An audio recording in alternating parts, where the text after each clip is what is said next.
ஓ God beautiful, ஓ God beautiful. இங்க பாருங்கக்கா, சின்ன பொண்ணு ஏதோ படிச்சுட்டு இருக்கா. ஏன் உஷா, எதுவும் கவர்மெண்ட் எக்ஸாம்க்கு ப்ரிப்பேர் பண்றாளோ? சின்ன பொண்ணு, சின்ன பொண்ணு, என்ன பண்ணிட்டு இருக்க? அட வாங்க குதிரைமுடி, நான் இன்டர்வியூக்கு ப்ரிப்பேர் பண்ணிட்டு இருக்கேன். இன்டர்வியூவா? என்ன சின்ன பொண்ணு, நீ தான் ஏற்கனவே வேலை பார்க்கறியே, அதுவும் அந்த கம்பெனில நீ தான் ஹெட்னு வேற சொன்னாங்க. எல்லாம் இந்த குதிரைமுடியோட வேலை தான். என்ன சின்ன பொண்ணு சொல்ற? நான் என்ன பண்ணேன்? நீ ஏன் நியாயத்தை சொல்லு உஷா?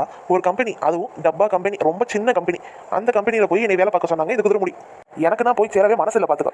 சரி இந்த அக்கா இவ்வளோ சொல்கிறாங்களே, எல்லாம் தெரிஞ்சிருக்கோம் ஒரு வேலை அப்படின்னு நினச்சி தான் நானும் அதை கேட்டுட்டு போய் சேர்ந்தேன். அப்ப என்னாச்சு சின்ன பொண்ணு? அந்த கம்பெனியில் வெறும் 4-5 பேர் தான்க்கா.